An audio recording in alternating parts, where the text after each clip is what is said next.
ममता बनर्जी के गढ़ में खेल हो गया, टीएमसी में मच गई खलबली। चौंक गई ममता बनर्जी, कर दिया बड़ा ऐलान। ममता को सता रहा था जिस बात का डर, वही हुआ कि अब बीजेपी ने खेल कर दिया। ममता को अब किस बात का डर? ममता बनर्जी को जिस बात का डर सता रहा था आखिरकार वही हो गया है। एक दो नहीं बल्कि 45,000 नाम SIR के जरिए काट दिए गए हैं। इन नामों के कटने से ममता बनर्जी को कितना नुकसान हुआ है, कितना फायदा बीजेपी को होगा और आने वाले वक्त में कितने नाम और कट सकते हैं, सब कुछ आपको हम इस रिपोर्ट में बताएंगे। जैसा कि आपको भी पता है कि पहले से ही ममता बनर्जी इस मामले को लेकर काफी ज्यादा खिलाफत कर रही हैं। वो कह रही हैं कि मनमानी की जा रही है, लेकिन चुनाव आयोग कह रहा है कि हम अपना काम कर रहे हैं। मगर जो बात का उनको डर सता रहा था, ऐसा लग रहा है कि वही हो गया है, क्योंकि उनके ही विधानसभा क्षेत्र में 45,000 नाम काट दिए गए हैं। ये कोई छोटे मोटे नाम नहीं है, जरा सोचिए 45,000 नाम, एक बड़ा अंतर है किसी भी हार और जीत का। इन नामों के कटने के बाद सियासत तेज हो गई है। ममता बनर्जी का गुस्सा 7वें आसमान पर पहुंच गया है।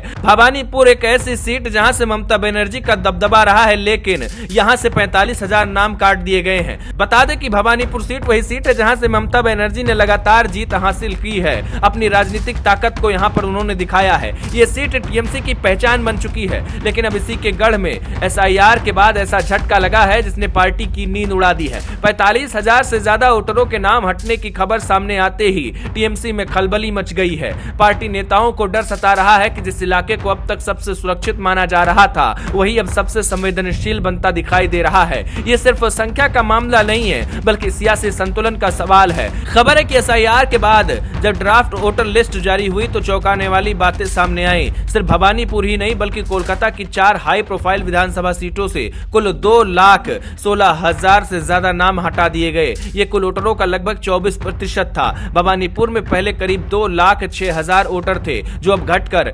1,61,000 रह गए हैं। इतनी बड़ी कटौती ने टीएमसी को सोचने पर मजबूर कर दिया है कि ये केवल प्रशासनिक प्रक्रिया है या इसके पीछे कोई राजनीतिक असर छिपा हुआ है। आपको जानकर हैरानी होगी, लेकिन पिछले चुनाव में भवानीपुर से ममता बनर्जी को 85,000 से ज्यादा वोट मिले थे। अब जब 45,000 नाम कट गए हैं तो सीधा असर उनके वोट बैंक पर पड़ना तय है। टीएमसी का मानना है कि हटाए गए नामों की बड़ी संख्या उनके पारंपरिक समर्थकों की भी है। ऐसे लोग जो सालों से इस इलाके में रह रहे थे, इस इलाके से मतदान कर रहे थे। पार्टी ने साफ कहा है कि अगर ये नाम वापस नहीं जुड़े तो फिर घर घर जाकर वेरीफाई किया जाएगा और देखा जाएगा कि क्या गड़बड़ी की गई है। टीएमसी का डर साफ है कि अगर ये नाम वापस नहीं जुड़े तो ममता की जीत का अंतर भी घट सकता है और मुकाबला पहले से ज्यादा कड़ा हो सकता है। बताया जा रहा है कि भवानीपुर के कुछ वार्ड ऐसे हैं जहां पर SIR का असर ज्यादा दिखाई दे रहा है। इनमें मुस्लिम बहुल इलाके भी शामिल हैं, जिन्हें टीएमसी का मजबूत आधार माना जाता है। पार्टी नेताओं का कहना है कि मृत या स्थानांतरित बताकर जिन नामों को हटाया गया है, उनमें से कई लोग आज भी उसी पते पर रह रहे हैं। यही वजह है कि टीएमसी से सामान्य प्रक्रिया नहीं मान रही है।